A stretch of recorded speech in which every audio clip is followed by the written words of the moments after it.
Mahirap magpalaki ng anak, Sir Gimbal. Minsan, may ginagawa sila na hindi natin maintindihan, na ikinagagalit o ikinagugulat natin bilang mga magulang. Pero baliktarin man natin ang mundo, anak pa rin natin sila. Lalo na yung henerasyon ngayon, mas kailangan nilang maunawaan at matanggap. Kahit paminsan ay taliwas sa inaasahan natin ang kanilang mga ginagawa. Magandang umaga sa iyo, Sir Gimbal. At sa lahat ng nanonood ng inyong channel, itago nyo na lamang po ako sa pangalang Ray.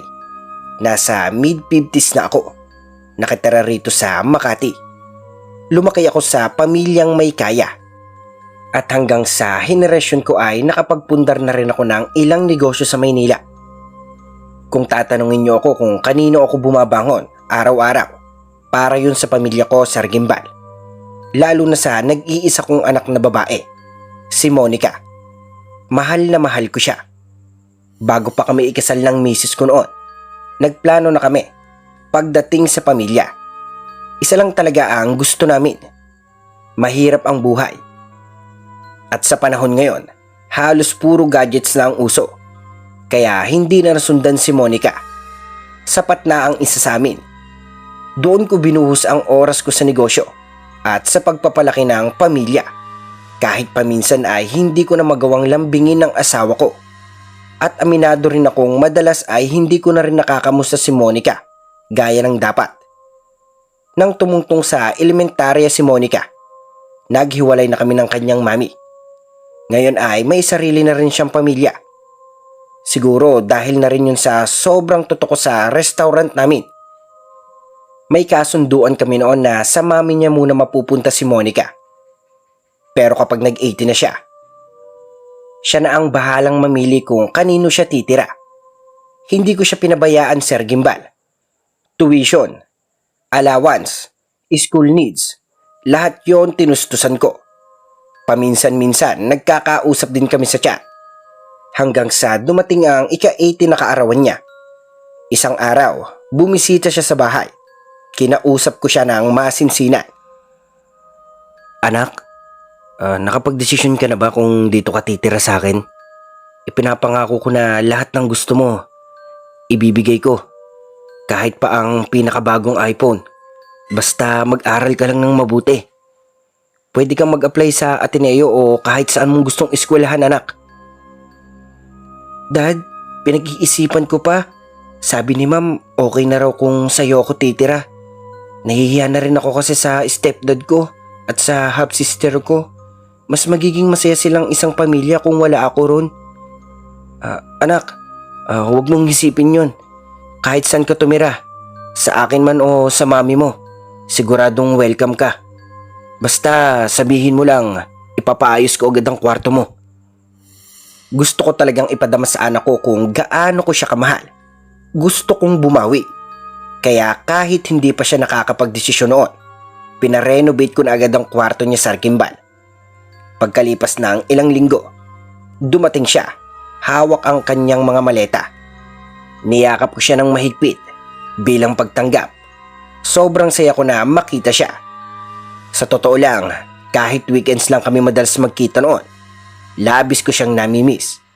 At sa pagbalik niya, umaasa akong mas marami kaming alaala na mabubuo. Wow, Dad! Ito ba yung kwarto ko? Ang ganda! Ang laki ng pinagkaiba sa kwarto ko sa bahay ni Mami. You're welcome, anak.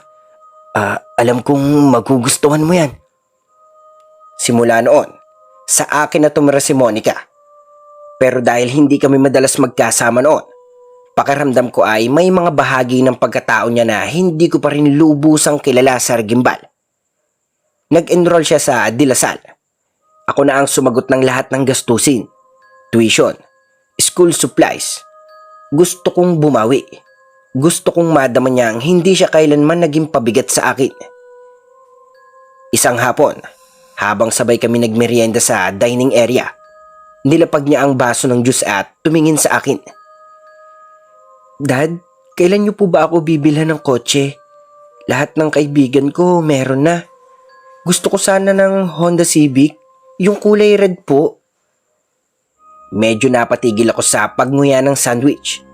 Ibinalik ko ang baso sa mesa at tumingin sa kanya. Ngayon lang humiling ang anak ko. Anak, wala ka pa namang driver's license. Saka na siguro pag may lisensya ka na. Sa ngayon, pwede naman kitang ihatid at sunduin. Napabuntong hininga siya at napatagilid ng upo. Halatang halata na may tampo siya. Pero dad, halos lahat ng kaibigan ko may sariling kotse. Wala silang curfew. Nakakagala sila kahit saan. College na ako. Gusto ko rin naman ma-enjoy ang buhay ko, daddy. Tumatango-tango ako sabay sa hawak sa braso niya. Okay anak, para sa'yo. Basta ngayon, kumuha ka muna ng lisensya at matuto ka munang magmaneho ng maayos. Okay ba tayo doon? Tumayo siya at bigla niya akong niyakap. Wala ka ba talagang oras para turuan ako, dad? Pareho lang kayo ni mami. Sa bagay, unplanned lang naman daw ako. Kaya feeling ko nag-iisa lang talaga ako. Napako ako sa kinauupuan ko. Parang may humugot ng hangin sa dibdib ko. Tumayo ako at lumapit sa kanya. Anak, hindi ganon. Safety mo lang ang iniisip ko. Alam mo naman sa Maynila, maraming pasaway na driver. Ayoko lang na mapahamak ka. May mga professional driving instructor. Sila na lang muna ang magtuturo sa'yo. Pero hindi ibig sabihin nun ay wala akong oras sa'yo. Tahimik siyang tumango at ngumiti ng pilit. Saka muling bumalik sa mesa. Kinuha niya ang baso at uminom. Okay, dad. Basta mag-promise ka na bibilhan mo ko. Oo anak, pangako yan. Tumango ako at ngumiti. Sa totoo lang, maliit na bagay lang yun kumpara sa lahat ng pagkukulang ko noon. Naiintindihan ko rin naman ng anak ko na isa na siyang kabataan. Ibang-iba na ang pangangailangan at ang pananaw sa buhay. Kaya tinanggap ko iyon ng bukal sa loob at hindi ko siya tinigilan sa paalala. Basta anak, huwag mong papabayaan ang pag-aaral mo ha. Gawin mong reward yung kotse. Hindi dahilan para mapabayaan ang priorities mo. Tumango siya at ngumiti. Abot sa tenga. Para sa akin, sapat na yon. Simula noon, mas sinikap kong maging present sa buhay niya. Hindi lang bilang provider, kundi bilang ama na handang makinig, umintindi at magmahal kahit gaano kahirap. Nang matapos si Monica sa training niya sa driving school, tinupad ko ang pangako ko sa kanya.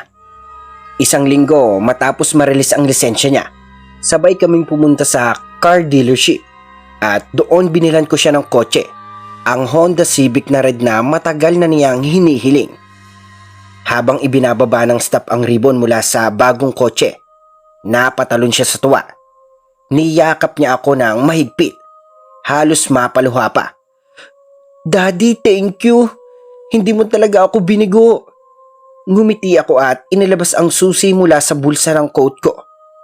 Basta ba, responsable ka as driver? Okay ba tayo doon? Iniabot ko na sa kanya ang susi. Sabay tapik sa balikat niya. At huwag ka masyadong gala ng gala ha. Kung wala ka namang importanteng lakad, mas okay pa rin na sa bahay ka lang. Kinuha niya ang susi. Hawak-hawak ito na parang isang mahalagang tropeyo. Saka at muli niya akong niyakap. Promise dad, I'll be careful. And thank you talaga. Ang saya ko ngayon daddy. Habang tinitignan ko siyang masayang inuikutan ang bagong sasakyan, hinahaplos ang manibela. Tinitignan ang loob at labas na parang laruan ng isang batang matagal nang pinapangarap ito. Hindi ko maiwasang mapangiti sa dami ng pagkukulang ko bilang ama. Kahit papaano, pakaramdam ko ay unti-unti ko nang nabubuo ang mga piraso ng relasyon naming dalawa. Ngunit hindi pala madali. Sa unang gabi pa lang na may sasakyan na siya, lumapit siya sa akin habang nagsusuot ng hikaw sa harap ng salamin. Dad, gagala lang po kami ng new friends ko. May night party lang po. Napatingin ako sa orasan. 8:00 na ng gabi. Bumuntong hininga ako dahil bakit siya gagala ng gabi? Babae pa naman siya. Gabi na anak, anong oras ka uuwi? Basta bago mag alas 12, Dad, promise. Basta alam mo na yung bilin ko ha. Gusto kong mag-enjoy ka. Okay lang pero huwag mong kalimutan ang mga priorities mo sa buhay. Ngumiti siya pero agad kong napansin ang suot niya na maikli ang palda. Kita ang balikat at masyadong revealing para sa akin. Anak, bakit ganyan yung suot mo? Magpalit ka, parang sobra naman yata yan. Kasi Dad, night party to, nakakahiya naman kung ako lang yung nakapambahay.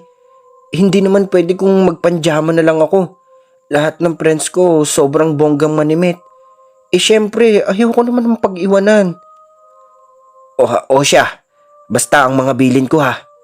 Mag-text ka kahit papaano at umuwi ka bago mag alas 12. Agad siyang umalis.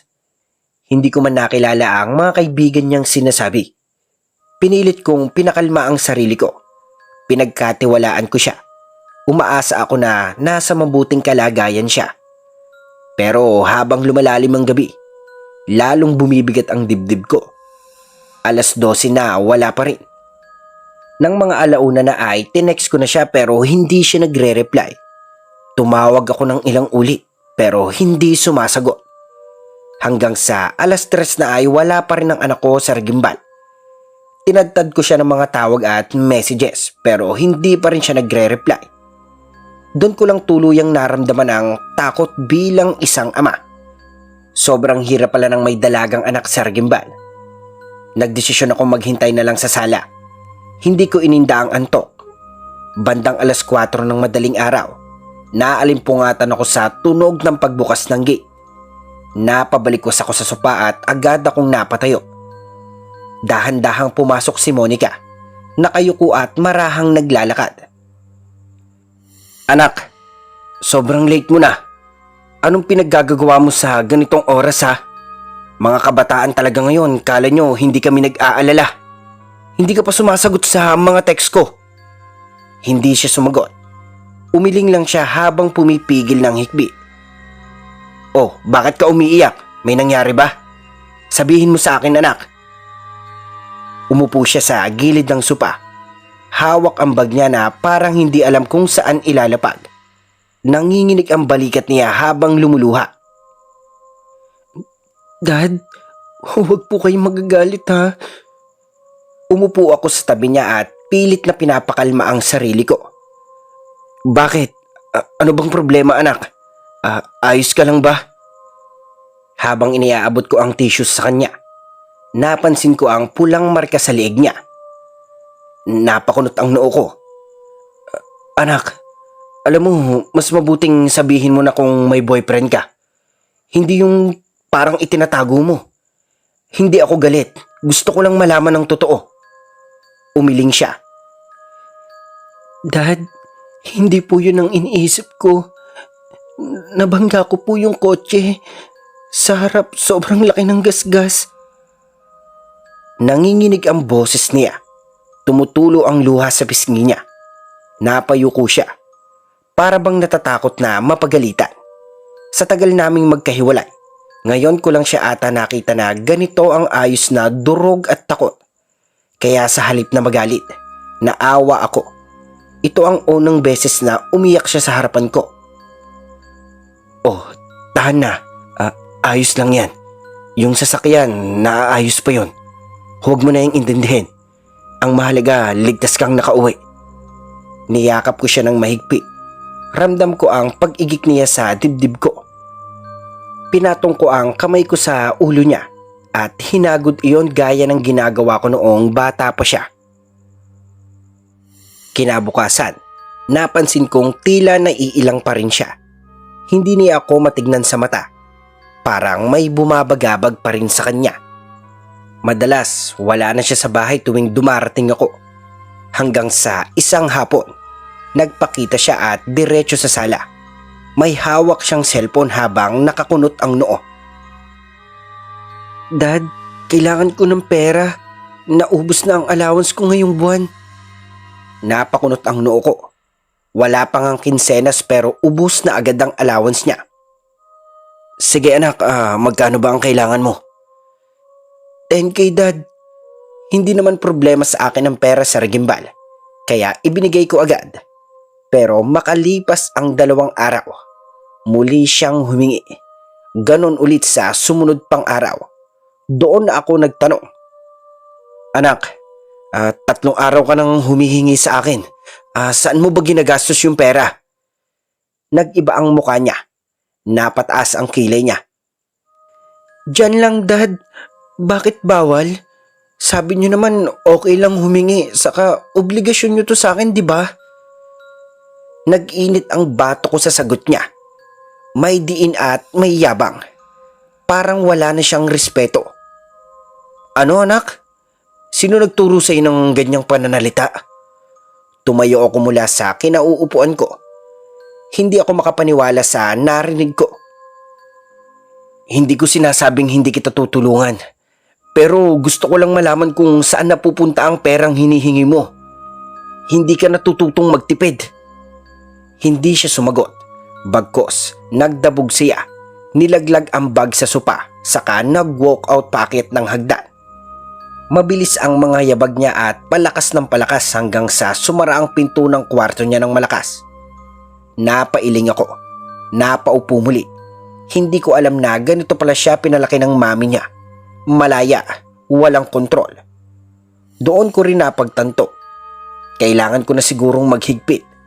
Hindi pinupulot ang pera at lalong hindi ito dapat sinasayang. Lumipas ang mga araw. Lalong naging bihira ang presensya niya sa bahay. Palagi na lang wala. Wala siyang paalam. Wala ring sagot sa mga tanong ko. Para lang siyang dumadaan. Hindi ko na alam kung anong nangyayari sa kanya. Hanggang sa minsang, Sabado ng gabi, nadatnan ko siyang papasok ng gate. Suot ang isang damit na para bang galing sa party. Anak, kulang na lang rest house mo na tong bahay. Uuwi ka lang kapag gusto mo. Saan ka ba nagpupunta ha? Kasama ko lang mga friends ko, Dad. Pagbabawalan niyo rin ba yun? Napailing ako. Pilit na pinipigil ang inis. Anak, kailangan pa ba kitang pagbawalan? Hindi ko alam kung saan nanggagaling ang inis ng anak ko pero unti-unti kong napapansin ang pagbabago niya. Doon ako napaisip, Sir Gimbal. Sa tingin ko, kaya siguro lagi siyang walang gana at palaging iritable ay dahil hindi pa naaayos ang sasakyan niya. Sinabihan ko kasi siyang mag-commute muna, pansamantala. Akala ko ay ayos lang sa kanya. Pero ngayon, sa mga ipinapakita niyang kilos, parang hindi. Ang gusto ko lang naman ay sanayin siyang harapin ang simpleng realidad ng buhay. Gusto kong maranasan niya ang mga basics na bagay, gaya ng pag-commute at ang tumayo sa pila, at makitungo sa iba't ibang klaseng tao.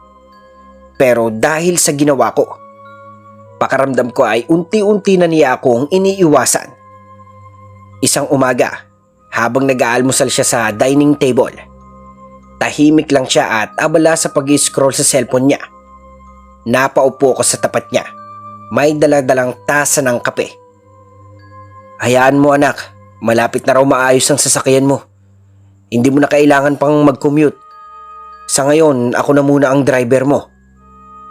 Biglang nag-angat ang tingin ng anak ko. Kita ko sa mata niya ang irita. Ayoko, nakakahiya. Tumigil siya sa pagkain. Aba, bakit ka naman mahihiya, tatay mo ko? Gusto ko may sarili akong sasakyan. Nag-expect ang mga friends ko na iyon ang gagamitin ko, Dad. Baka naman pwede mong gawa ng paraan. Ayaw mo ba na ako ang maghahatid sa inyo ng mga kaibigan mo? Kahit saan kayo pumunta? Bigla siyang sumimangot. Kumunot ang noo niya. Saka ako tinignan mula ulo hanggang paa. Para bang sinusuri ang kabuuan ko. Ang suot ko kasi ay simpleng polo at lumang pantalon. Ako yung tipo ng tao na hindi mo iisiping negosyante. Sa titig na yang iyon, ramdam kong may kahalong hiya o pagkadismaya. Basta, Dad, final na desisyon ko. Gawan mo ng paraan. At kung hindi mo magawa, babalik na lang ako kay Mami. Mas okay dun kesa dito. Nanlumo ako, Sir Gimbal. Parang sinuntok ang dibdib ko. Wala naman siyang reklamo dito. Maayos ang tulugan niya. Nakakakain siya ng gusto niya. Nabibigay ko halos lahat ng hiling niya. At higit sa lahat, may kalayaan siya. If not, gusto ko na lang ng iPhone 13. Bulok na cellphone ko eh. Hindi ako pwedeng mapag-iwanan sa mga kaibigan ko. You know Dad, yung mga parents nila, suportado sila. Binibilhan sila ng kung ano-ano mga gusto nila. Sana ganun ka rin para mag-stay ako dito sa iyo, Dad. Tumalikod siya at iniwan akong nakaupo sa mesa. Hawak pa rin ang malamig ng kape. Hindi ko alam, Sir Gimbal, na may kondisyon na pala ngayon ang pagtira sa magulang. Hindi sapat ang pag-aaruga, pagmamahal at presensya. Kailangan palang may kapalit. Binigyan ako ng time at day ng anak ko kung kailan niya dapat makuha ang bagong cellphone niya. Iba na talaga ngayon, Sir Gimbal. Kasi nga, ang mga anak na ang nagdedesisyon. Dahil sa takot ko na baka hindi ko na ulit makasama ang anak ko. Binilhan ko siya ng cellphone. At nang mabilhan ko siya ng bago, wala na kaming banding bilang mag-ama. Lagi na lang siyang nakatutok sa kanyang cellphone. Naka-headphones pa at laging tumatawa mag-isa. Picture siya ng picture. Video siya ng video, Sir Gimbal. Minsan kahit kaharap na ako, parang multo lang ako sa paningin niya. Tuwing tatawagin ko, hindi kumikibo. Masasabi kong na-addict na siya sa cellphone. At iyon ang naging buhay niya. Isang araw, napansin kong lagi siyang may ka-video call. Umaga pa lang, hawak na agad ang cellphone. Anak, hindi ka pa kumakain. Almusal mo, cellphone agad. At sino ba yung katawagan mo? Wala ka ng pahinga, hindi ka na natutulog. Pero, ni hindi man lang siya lumingon. Nakapatong lang ang paa niya sa mesa habang humihikab. Pinapanood lang ako habang nakataas pa ang kilay. Lahat na lang pinapansin mo, Dad. Can you find your own business? I'm busy. Napuno na ako, Sir Gimbal. Lumapit ako sa kanya at sinubukang kuhanin ng cellphone. Umatras siya bigla. Parang batang ayaw tanggalan ng laruan. Anak, kinakausap kita. Hindi dapat ganyan ang pakikipag-usap sa magulang. Hindi ka pa marunong magpo at opo. Nung kabataan ko, nagalit na ang mga lolo't lolo mo kapag pabalang ako magsalita. Dad, kapanahunan niyo po yun. Iba na ngayon. Nanginginig na ang kamay ko sa galit. Kinuha ko ang cellphone niya at pinatay ang tawag. Sabay hagis sa sopa. Gusto ko sa pamamahay na to akong masusunod. Kung sabi kong ayusin mo ang pananalita mo, ayusin mo ha. Hindi yung puro rason ka. Saan mo ba natutunan yung asal mo? Hindi ka naman ganyan dati. Pero imbis na makinig, bigla siyang napahiyaw, Sir Gimbal. Isinabog ang unan. Pinagsasipa ang mga sapatos sa sahig. Ayoko na dito. Kung hindi pala ako welcome dito, ibalik mo na lang ako kay Mami. Okay naman ang buhay ko doon. Cellphone na nga lang ang kasiyahan ko tapos kukunin mo pa. Ang sama mo, Dad. Masyado kang nakulong sa nakaraan. We're in fact, iba na ngayon. Hinampas niya ang pinto. Sabay takbo sa kwarto. Hindi pa nasasara ang pinto. Sinigawan pa ako. Kaya kung ayaw mong ibalik ang phone ko, lalayas na lang ako. Hindi siya lumayas, Sir Gimbal. Pero sa loob ng isang linggo, 2 beses ko lang siyang nakikita. Hindi na rin siya sumasabay sa amin sa hapunan. Lagi siyang wala at tuwing kinakausap ko, para lang akong hangin sa sarili kong bahay. Walang sagot, walang tingin. Wala akong nakukuha kahit anong reaksyon mula kay Monica. Gabi-gabi may naririnig akong busina sa labas. May sumusundo sa kanya. Isang gabi, hindi ako nakatulog sa pag-aalala. Hinintay ko siyang makauwi, pero umaga na siyang dumating. Magulo ang buhok, nanlalalim ang mga mata, at parang wala sa sarili. Agad ko siyang sinalubong sa pintuan. Anong nangyayari sa iyo, anak? Kung dahil lang to sa cellphone, ito, ibabalik ko na. Pero tinignan niya lang ako na parang wala lang ang lahat. Walang emosyon sa muka. Hindi ko na kailangan yan. May bago na akong cellphone. At saka huwag mo nang kunin to kasi pinaghirapan ko to. Anak, saan ka kumuha ng pera ng pambili mo? Wala ka na doon, Dad. At least ngayon, hindi mo na to makukuha kasi hindi naman ikaw ang bumili. Napatingin ako sa kanya. Hindi ko alam kung matatakot ba ako o maaawa. Anak, umamin ka nga. May ginagawa ka bang hindi ko alam? Biglang tumunog ang cellphone niya. May tumatawag na hindi nakarehistro ang numero. Tumunog uli. Sunod-sunod ang messages na pumapasok. Doon ko napansin ang wallpaper ng cellphone niya. Sino yung babaeng nasa wallpaper mo? Wala yan, kinuha ko lang yan sa Google. Mabilis ang sagot niya pero hindi ako kumbinsido. Lumapit ako para masilip ng mabuti. Pamilyar yan ah. Hindi ba ayan ang anak ng isa nating empleyado? Bigla niyang hinila ang cellphone. Dad, akin na to. Ako na ang nakapulot. Bakit ko ba ibabalik wala namang naghahanap. Kung wala nga naghahanap, sino yung tumatawag sa'yo? Ganyan ka na ba kadesperado na magka-cellphone at kailangan mo pang kumuha ng hindi sa'yo? Nilayasan niya ako at dumiretso sa kwarto niya. Hindi siya sumagot pero alam kong nasaktan siya sa sinabi ko. Maya-maya, isang malakas na kalabog ang narinig ko mula sa taas. Parang bote na bumangga sa pader at nabasag. Napamulugat ako. Agad akong kumaripas paakyat sa hagdan. Ramdam ko ang kaba sa dibdib ko. Pagdating ko sa harap ng kwarto niya, kumatok ako ng sunod-sunod. Anak, buksan mo tong pinto. Ano bang nangyayari sa'yo ha? Sabihin mo sa akin ang problema. Wala ka rin naman pakialam sa nararamdaman ko.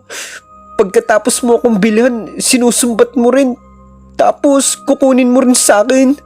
Wala kang kwentang ama. Napako ako sa kinakatayuan ko. Parang binaril ako sa dibdib. Hindi ko inaasahang maririnig ko yun mula sa anak kong pinalaki ng asawa ko. Gusto kong sumagot. Gusto kong magpaliwanag. Pero sa tono ng boses niya, puno ng hinanakit at galit. At alam kong wala siyang maririnig sa kahit anong sasabihin ko ngayon. Kaya iniwan ko siya sa Gimbal. Hindi dahil sa takot, kundi dahil alam kong kailangan niya munang mapag-isa. Hahayaan ko munang humupa ang galit niya. Pero sa totoo lang, ako ang hindi mapakali. Kasi ngayong sandali, nararamdaman kong parang nawawala na siya sa akin. Pagkalipas ng ilang linggo, dumating sa bahay ang ilang kabataang ngayon ko lang nakita. Mga kaibigan daw ng anak ko. Halatang may bumabagabag sa kanila. Isa sa kanila ang agad na nagsalita. Tito, andyan po ba si Monica? Kasi ilang linggo na siyang hindi nagpaparamdam sa amin. Nag-aalala na po kami baka may problema siya o kung ano. Kayo pala ang kaibigan niya. Pero lagi siyang wala rito. Akala ko pumapasok siya sa school. Araw-araw siyang umaalis ng maaga. Nagkatingi na ng mga kaibigan ni Monica. Tito, hindi po. Malapit na nga po siyang i-drop ng mga instructor. 1 week na po siyang hindi pumapasok. Hindi rin nagbibigay ng excuse letter kaya nagpunta na po kami rito para kamustahin siya. Napamaang ako. Parang binuhusan ako ng malamig na tubig. Imposible. Lagi siyang umaalis. Saka umuuwi pa nga siya gabi na. Minsan hapon at lagi siyang parang pagod na pagod. Naku tito, sige na po, aalis na po kami. Pakisabi na lang po kay Monica na dumaan kami. Sabay ngiti ng isa sa kanila bago sila tuluyang lumabas ng bahay. Habang nakatitig ako sa pagsara ng gate, bigla kong naisip kung gaano na pala kalayo ang nararating ng anak kong hindi ko na halos makilala. Ibang-iba siya sa mga kaibigan niya. Magagalang, maayos magsalita, Samantalang si Monica, parang unti-unting nawawala ng landas. Kinagabihan, nakita ko siyang papasok ng bahay. Paika-ika siyang naglalakad. Parang lasing, parang lutang. Anak, mag-usap tayo. Hindi mo pwedeng patuloy na takasan to. Nakita ko ang kamay niyang puno ng mga bagong tato. At ang mas kinabigla ko ay ang isang sariwang hiwa sa pulso niya. Halatang sinugatan gamit ang blade. Hinawakan ko ang braso niya habang nanginginig. Anak, anong ginagawa mo sa sarili mo? Nahihibang ka na ba? Bakit mo sinasaktan ang katawan mo? Nandito naman kami. Andiyan ang mga kaibigan mo kung may pinagdadaanan ka. Bigla siyang napailing. Sabay iglap sa kamay kong nakahawak sa kanya.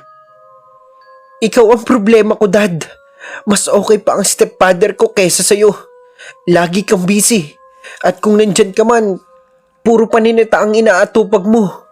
Para bang wala akong ginagawang tama sa bahay na to. Naamoy ko ang hininga niyang lasang alak at sigarilyo. Napatigil ako. Hindi ko alam kung mas matatakot ako o mas masasaktan. Sobrang sakit, Sir Gimbal, na ang nag-iisa kong anak na inalagaan at pinrotektahan ko ng buong buhay ko ay unti-unting lumulubog. Unti-unting nawawala sa wisyo. At ang mas masakit, ako raw ang dahilan. Kung gusto mo, magpahinga ka muna kay mami mo. Hindi mo ito kailangang gawin. Ang dami mong sugat, anak. Hindi ko kayang nakikita kang ganyan. That's my point, Dad. Kung hindi mo kayang mag-alaga ng isang anak, ipaubaya mo na lang ako kay mami. Doon mas matitignan niya ako. Akala ko magiging maayos ang buhay ko dito. Mas naiinggit pa pala ako sa family ni mami. Anak, uminom ka muna ng kape para mahimasmasan ka. Hindi na, Dad. Okay ako. Hindi mo na kailangan pang magkunwari na concerned ka sa akin. Hindi ko na nakausap o nakabanding man lang ang anak ko. Dahil tuwing nag-uusap kami, puro hinanakit niya ang sinasabi niya sa akin. Habang nagsasalita siya, lagi siyang nakasimangot. Hindi makatingin sa akin ng diretso at halos laging nakayuko o nakatalikod. Hanggang sa mas gurumabi pa ang pagbabago ng ugali niya sa akin, Sir Gimbal. Pati na rin ang pakikitungo niya ay naging malamig, sarkastiko at parang laging galit. Isang gabi, sinundan ko siya kung saan siya pupunta. Nanginginig ang kamay ko habang hawak ang manibela. Hindi ako makapaniwala sa hinala ko, pero kailangan kong makita mismo. Pagdating niya sa isang bar, halos matigilan ako. Nakasuot siya ng damit na hapit sa katawan niya. Sobrang revealing. Nakita ko siyang humihitit ng sigarilyo gamit ang kanyang kanang kamay, habang ang kaliwa ay nakakapit sa bote ng Red Horse. Nakasandal siya sa pader. Nakapikit ang mga mata at tila ninanamnam ang bawat hit-hit. Halos mabitawan ko ang cellphone ko sa pagkabigla. Dali-dali akong bumaba upang kausapin siya. Nanginginig ang boses ko sa kaba. Pero bago ko pa man siya mahabol, agad siyang pumasok sa loob ng bar.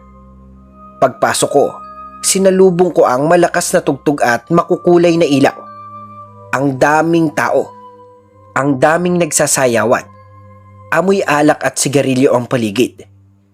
Habang nililibot ko ang bar, mabilis ang tibok ng puso ko. Parang sasabog sa dibdib. At nang makita ko siya, Sir Gimbal, nanlaki ang mga mata ko. Nakita ko siyang nasa gitna ng dance floor, nakikipaghalikan sa isang lalaking hindi ko kilala. Napakapit ako sa dibdib ko. Parang gusto kong bumagsak na lang sa sahig. Dali-dali akong sumugod. Pinagtulakan ng mga tao at hinawakan ng kamay ni Monica. Anak, umuwi na tayo. Nagulat siya. Nang laki ang mga mata. Tapos biglang napalitan ng galit ang ekspresyon niya. Humarap siya. sabay hawi ng kamay ko. Bitawan mo nga ako, nakakahiya ka. Agad lumapit ang lalaking kasama niya. Nanlilisik ang mga mata, sabay suntok sa direksyon ko. Mabuti na lang at nakaiwas ako, Sir Gimbal. Humigpit ang hawak ko sa braso ng anak ko, kahit na nanginginig ako. Hindi mo ba ako kilala? Ako ang tatay niyan. Uuwi na tayo, anak. Bakit sino-sino na lang ang kasama mo? Puro lalaki pa. Napangiwi siya. Napataas ang kilay. Tapos sumimangot ng todo. Pinapahiya niyo ako. Ang daming taong nakakita.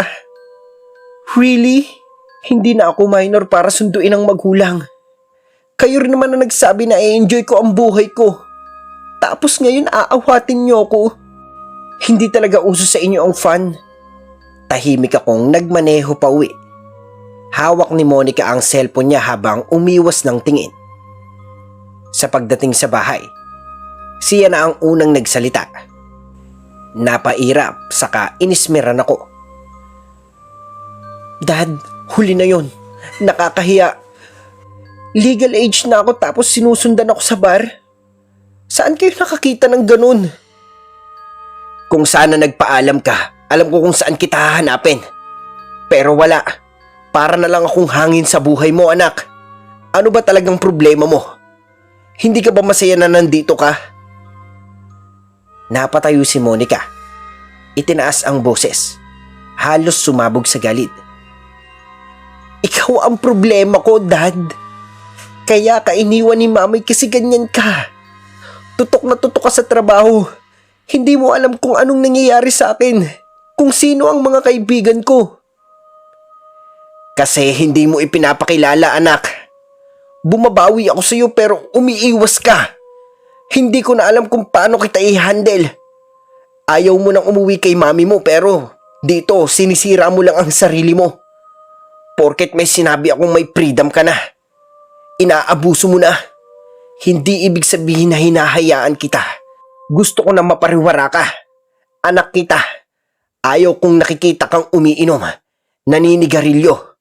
Kaya sana maintindihan mo ako kung pinagsasabihan kita.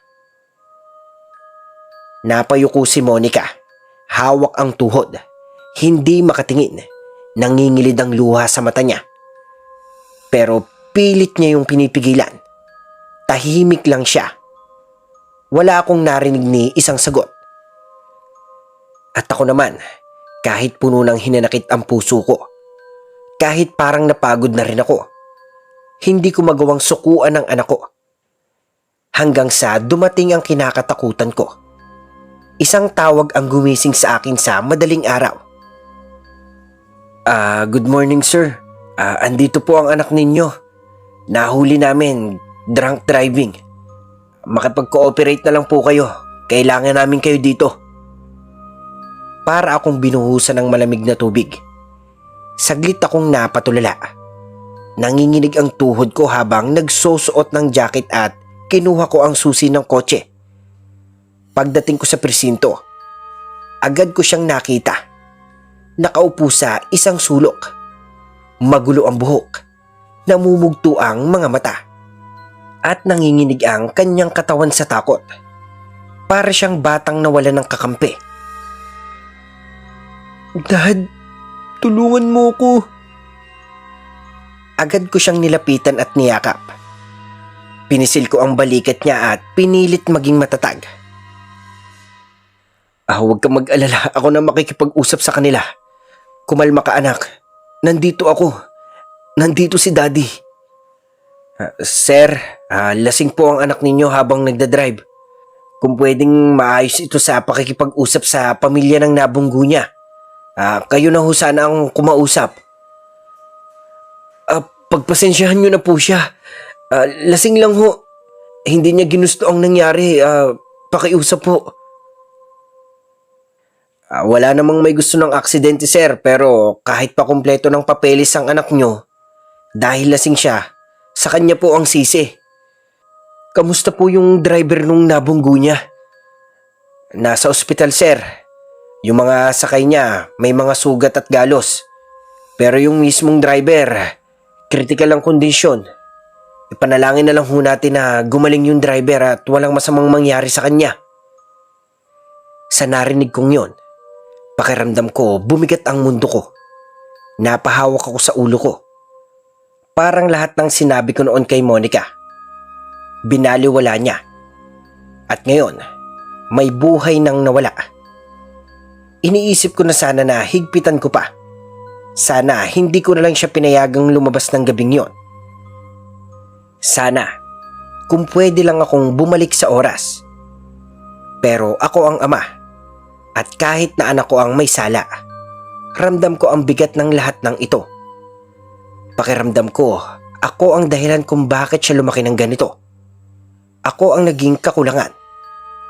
Dahil sa kapabayaan ng anak kong si Monica, hindi na maisasalba pa ang driver, kahit ilang dasal pa ang gawin namin. Sa hindi inaasahan, binawian siya ng buhay. Wala akong ibang masisi. Ako ang magulang. Ako pa rin ang accountable sa pagpapalaki sa kanya. Sinampahan kami ng kaso. Halos hindi makakain si Monica sa kaba. Halata sa kanyang muka ang takot at pamumutla.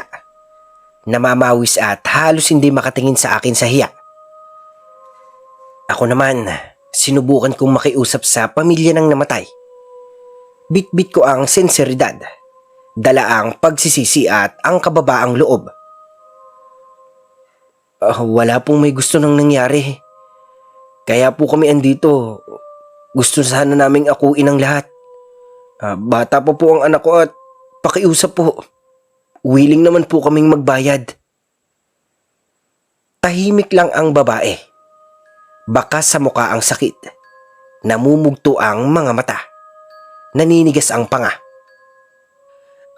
Ang asawa ko, may 2 anak. Siya lang ang bumubuhay sa amin.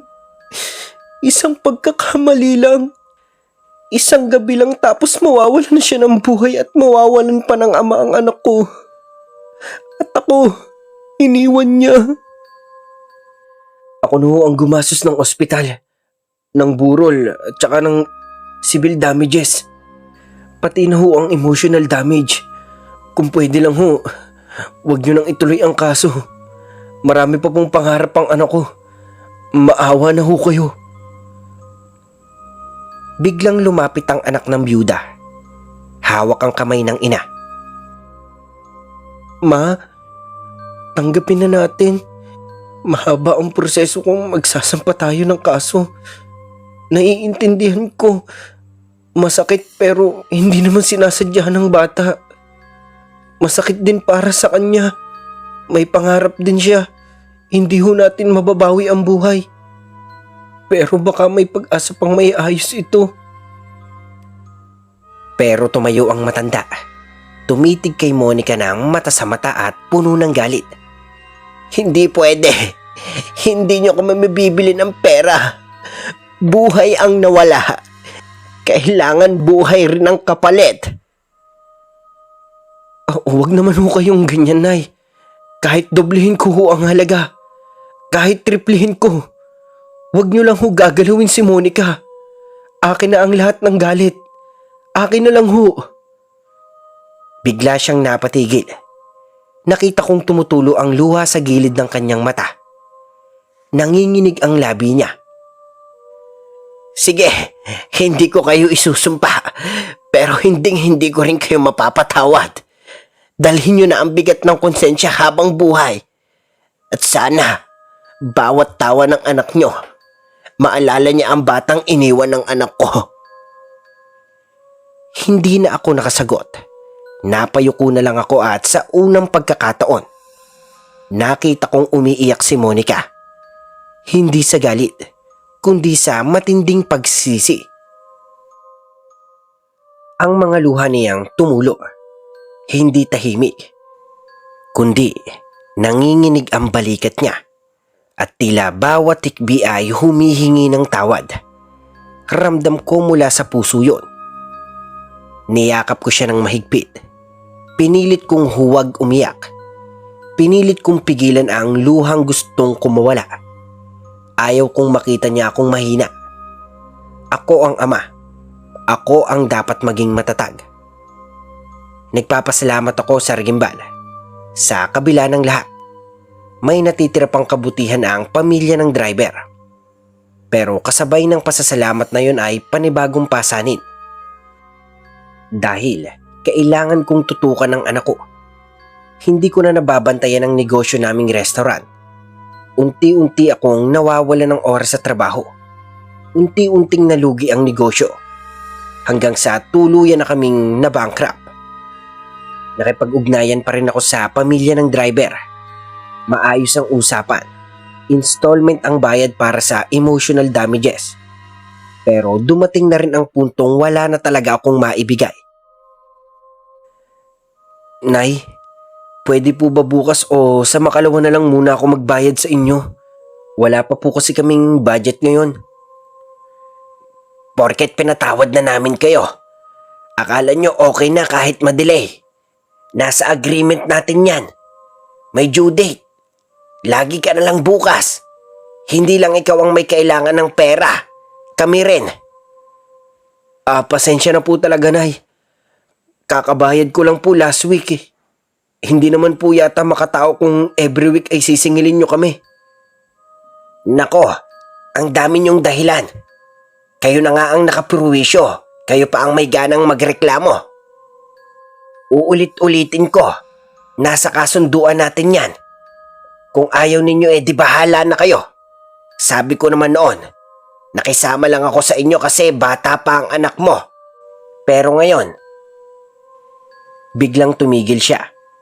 Ramdam ko ang pagbabago ng tono ng boses niya na malamig at matalim. Ngayon, wala na akong pakialam kung bata pa yan. Matanda na siya. May kamalayan na at tandaan mo ito. Babawiin ko rin ang anak mo. Kakarmahin din kayo. Bago pa ako makasagot, pinutol na niya ang tawag. Tumigil ang oras ko, Sir Gimbal. Napatingin na lang ako sa kawalan. Nanlamig ang buong katawan ko. Paano na, Sir Gimbal? Paano ko pa ito malalampasan? Sobrang stress ko na. Hindi ko na alam kung anong uunahin ko noon.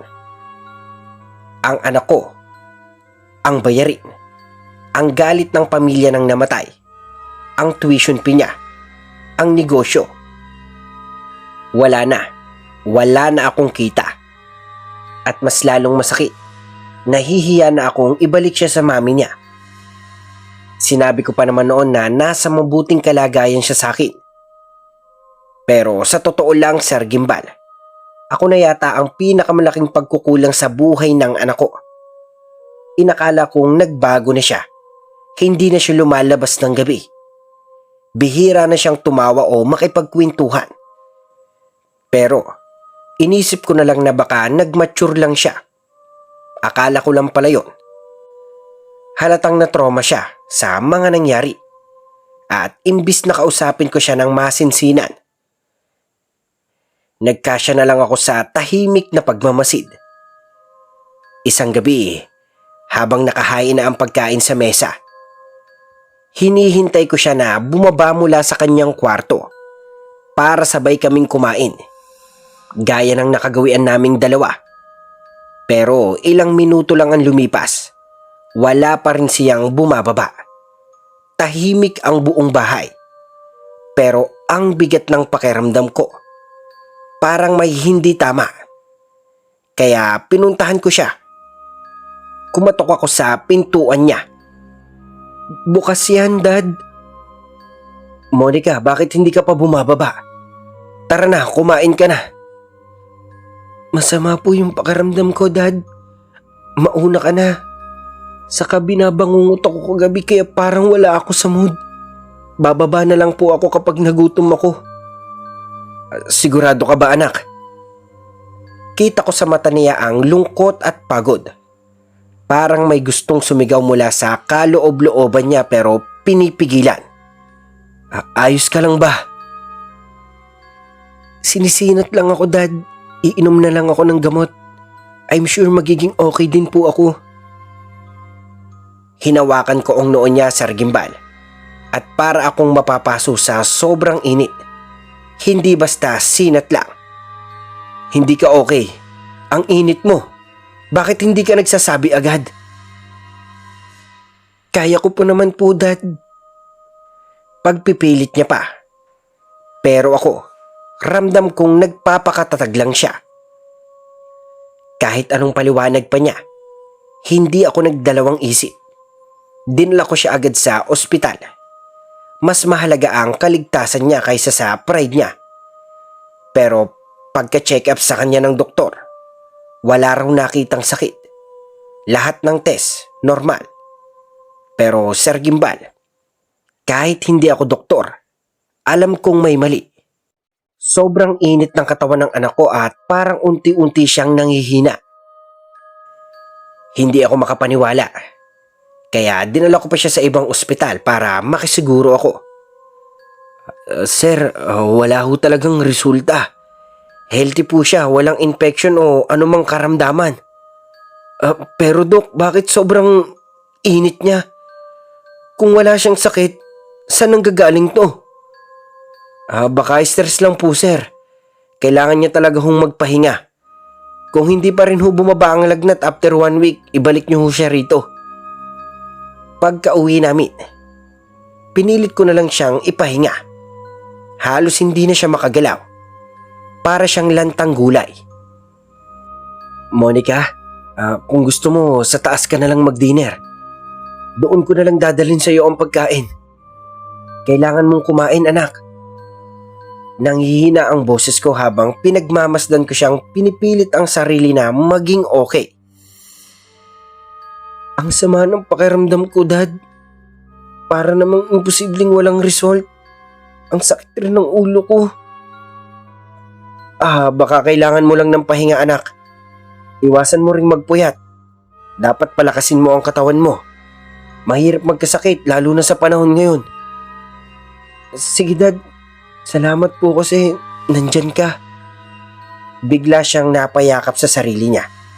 Hindi malamig ang gabi pero nanginginig siya. Ang lamig, Dad. I-off na lang kaya natin yung aircon. Hindi naman malamig. Baka ikaw lang yan. Mainit ka kaya ka nilalamig. Hinalikan ko siya sa pisngi at hinayaan ko siyang makapagpahinga. Kinabukasan habang naghahanda ako ng agahan, bigla kong narinig ang malakas na sigaw mula sa itaas. Parang hinihiwa ang kaluluwa ko sa kaba. Mabilis akong tumakbo paakyat. Monica, buksan mo ang pinto. Anong nangyayari sa'yo? Dad, tulungan mo ko. Ialis mo ko dito. May matandang babae na kumukuha sa akin.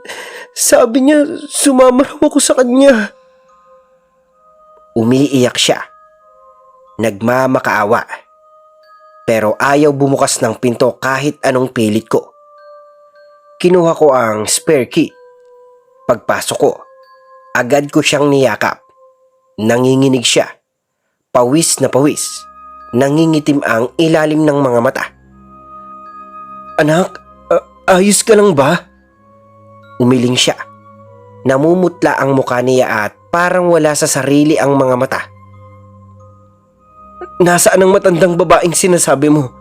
Nasaan siya, anak? Nilibot ko ang buong kwarto pero wala akong nakita. Walang bakas ng kahit sino maliban sa amin. Pero ang bigat ng presensya sa kwarto. Parang may ibang katauhang nanonood lang sa amin. Dad, natatakot ako. Sabi niya, kung hindi raw ako sasama, siya raw po mismo kukuha sa akin.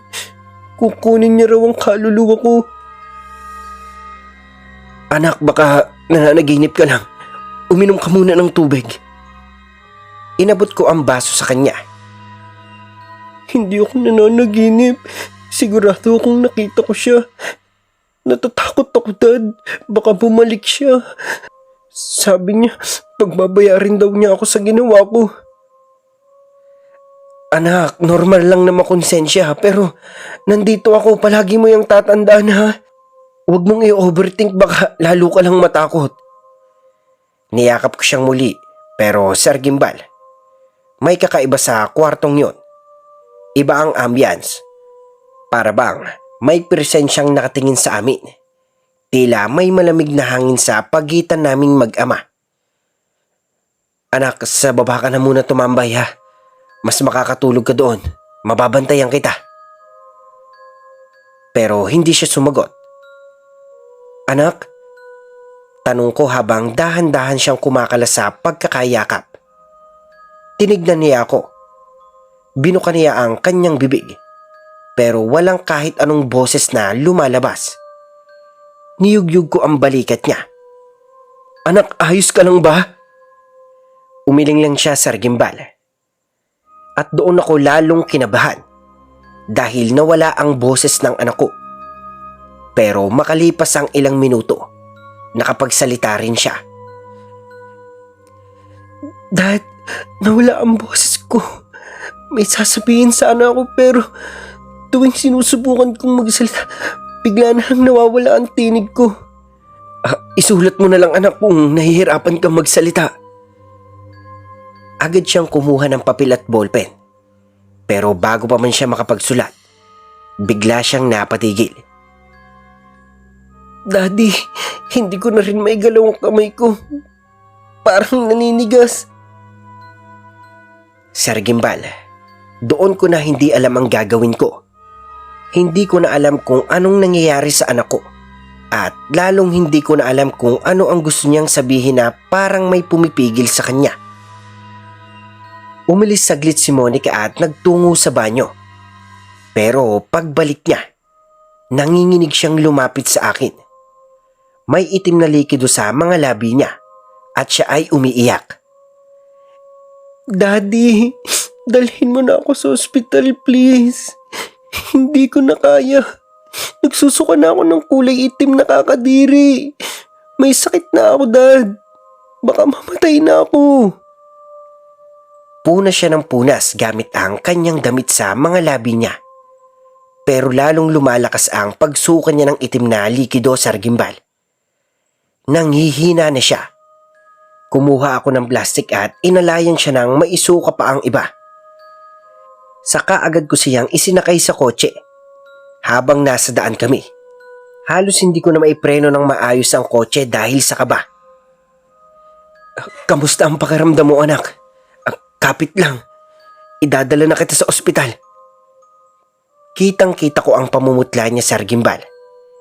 Nanginginig ang mga kamay ko sa manibela at natatakot akong baka hindi ko na siya maiabot ng buhay sa ospital. Buti na lang, nakarating agad kami.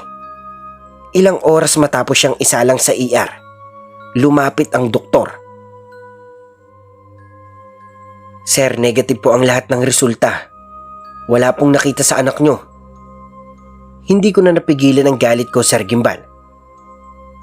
Halatang halata naman na nanghihina ang anak ko. Tapos ang sasabihin nyo, wala siyang sakit. Kita ko naman ang itsura niya. Hindi ba kayo marunong makakita? Sir, iyon po ang lumabas sa mga test. Hindi po kami nagsisinungaling dito. Hindi ko alam kung anong mararamdaman ko, Sir Gimbal. Gusto kong maniwala pero ramdam na ramdam ko na may mabigat na nangyayari sa anak ko. Bigla siyang nagising. Napabangon siya sa kama pero hindi ko maintindihan ang mga sinasabi niya. Parang ibang wika. Kastila yata. Hindi ako sigurado. Pero ang malinaw, Sir Gimbal, hindi siya marunong kahit ni katiting na Spanish. Niyugyug ko ang balikat niya. Monica, anak! Monica, gumising ka! Anong sinasabi mo? Nanumbalik siya sa sarili. Ano, Dad? Wala naman po akong sinasabi ha. Kakagising ko nga lang po. Nagsasalita ka ng ibang lingwahe, anak. Hindi mo alam? Totoo po ba yun, Dad? Bakit po ganito? Ang weird ng mga nangyayari sa akin itong linggong to. Ano po ba talaga ang sakit ko, Daddy? Anak, wala pa rin silang makita. Ilang beses na tayo nagpa-check up pero pareho-pareho lang ang sinasabi nila. Pero habang tumatagal, palala ka ng palala. mas nanghihina ka. Hindi na ako mapakali, Sir Gimbal. Kaya nagdesisyon akong ipakonfine si Monica. Gusto kong pag-aralan nila ng mas malalim ang nangyayari sa kanya. Hindi ko siya iuwi hanggat walang malinaw na sagot. Pero habang tumatagal, unti-unting nauubos ang savings ko. Sobrang mahal ng ospital, lalo na't nasa private room siya. Hindi ko pa alam kung saan pa ako kukuha ng pera. Pero kahit ganoon pa man, ang mahalaga pa rin sa akin ay ang kaligtasan at kapakanan ng anak ko. Tinawagan ko ang dati kong asawa. Halos hindi ko na alam kung paano ko sisimulan ang sasabihin ko sa kanya. Nahihiya ako, Sir Gimbal. Nahihiya akong aminin na sa panahong ako ang kasama ng anak namin, na siya ay dapat ligtas at alagaan ko ay dito pa siya nagkakaganito. Parang wala akong silbing ama, Sir Gimbal. May kailangan kang malaman. Halos pabulong ko yung bungad sa tawag. Pagkarinig pa lang niya ng tinig ko na nanginginig, alam na niyang may masamang nangyari. Hindi pa man ako tapos magsalita. Sinabi niyang pupunta na agad siya sa ospital. Nang dumating siya, para siyang binagsakan ng langit at lupa nang makita si Monica na halos wala ng kulay ang balat. Nangingitim na ang mga labi at tila wala ng lakas. Halos hindi siya makalapit kaagad. Tinignan niya ako, Sir Gimbal. Hindi na siya kailangan pang magsalita. Alam ko na ang iniisip niya. Bakit ngayon mo lang sinabi? Bakit mo ako pinakawalan sa ganitong sitwasyon? Lumuhod siya sa tabi ni Monica. Hawak ang malamig na kamay ng anak naming habang paulit-ulit na sinasabi, "Anak, huwag kang bibitaw ha. Huwag kang mawala ng pag-asa. Nandito si Mami. Lalaban tayo, anak. Monica." Pero kahit anong lakas ng loob namin, hindi pa rin maipaliwanag ng mga doktor ang nangyayari kay Monica. Wala raw siyang sakit. Wala raw dahilan kung bakit siya unti-unting pinapatay ng sarili niyang katawan. Pati mga kuko niya, nangingitim. May maliliit ng pasa sa braso, sa binti. Para bang sinasakal siya ng hindi namin nakikita. Hanggang sa isang araw, hindi na siya nagising at ang tibok ng puso niya humina na. Para akong mababaliw, Sir Gimbal. Tinawagan ko lahat ng kamag-anak namin. Paulit-ulit kong sinasabi, "Ipanalangin niyo ang anak ko. Tulungan niyo akong isalba siya. Hindi ko kayang mawala ng anak." Sa gitna ng kaguluhan, may naalala ko. Ang pamilyang nabundol ni Monica.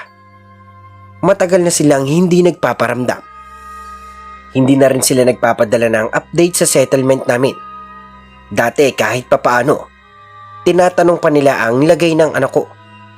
Pero bigla silang nawala. Kaya ako na mismo ang tumawag. Nangangatog ang kamay ko habang pinipindot ang numero ng matandang babae. Sana, kahit papaano, maintindihan niya na hindi ko sila kinalimutan. "Pasensya na ho kayo kung hindi pa ako nakakabayad. Marami po kasi akong gastusin. Nasa ospital ho ang anak ko ngayon. Baka pwede hong pagbigyan niyo pa kami." Tahimik siya sa kabilang linya at nang nagsalita siya, para akong binuhusan ng malamig na tubig. "Hindi na kailangan. Kahit hindi mo nabayaran, ayos lang.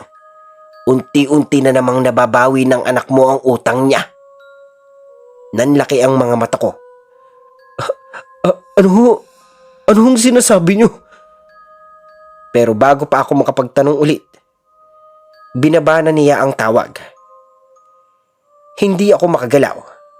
Hindi ko maintindihan kung anong ibig sabihin nun. Anong nababayaran na ng anak ko? Anong kabayaran? Anong ginawa nila sa anak ko? Tumakbo ako, Sir Gimbal. Walang patid ang takbo ko mula sa parking papuntang kwarto ng anak ko. "Ilalabas ko siya! Ililipat ko siya! Hindi siya dapat nandito!" Halos sigaw ko sa mga nurse. Pinilit kong ipadischarge siya. Wala na akong pakialam sa papeles, sa proseso. Ang gusto ko lang maligtas siya. Dahil alam ko, hindi na ito basta karamdaman. May mas malalim na dahilan. Habang binipitbit ko siya papuntang kotse, halos hindi ko na siya makilala. Namumutla na siya. Nangingitim ang balat at may mga pasana hindi ko alam kung saan galing. At ang pinakamasakit, wala akong magawa sa Gimbal. Wala akong kayang gawin para maligtas siya. Inikot ko na ang buong Maynila, Sir Gimbal. Wala pa rin. Wala akong mahagilap na kahit isang albularyo. Lahat ng makasalubong ko, tinatanong ko na pero puro iling. Puro wala na po rito. Puro nasa probinsya na po. Bumaling ako sa Facebook. Nagbabaka sakaling may milagro. Pero kahit doon, wala. Wala akong makita. Wala akong mahawakan. Wala akong masandalan. Habang pinipilit kong maging matatag, nililingon ko siya sa likod ng kotse. Ang anak ko na durog ang katawan, pati ang kaluluwa. Dad, sobrang sama na ng pakiramdam ko. Ayaw ko na matulog, Dad. Ayaw ko na. Kasi tuwing pumipikit ako, nakikita ko yung matandang nakaitim. Yung nakabelo. Gusto niya raw akong kunin, Dad. Gusto niya raw akong isama. Napakagat ako ng labi. Pinipigil ang luha. Nilunok ang sakit. Pero Sir Gimbal, paano ko pipigilan to? Paano ko ilalaban to kung kahit saan ako magpunta, parang ako na lang ang lumalaban? Anak, wag, kumapit ka lang. Kailangan mong tibayan ang loob mo. Lalaman tayo, ha? Kasama mo ko. Kasama mo si Daddy. 5 oras na ako nagmamaneho. Paulit-ulit. Hindi na ako makaramdam ng pagod pero ang puso ko parang pinuputol sa bawat segundo. Nang lingunin ko siya muli, may bula ng itim sa kanyang labi. Ang pisngi niya ay lumiit, lumubog, parang tuyot na dahon. Ang mata niya, wala nang halos kislap. Hindi na siya kumakain, hindi siya makatulog. At ngayon, parang hindi na rin siya makahinga. Dad, sorry. Sorry sa lahat ng sakit na naidulot ko. Sa pagiging matigas po ng ulo ko. Anak, huwag kang magsasalita ng ganyan. Huwag mo akong iiwan, anak. Nilapit ko ang kamay ko sa likod. Hinagilap ko ang kamay niya. Pero malamig na. Mabigat na. Parang wala ng sigla. Paalam, Dad.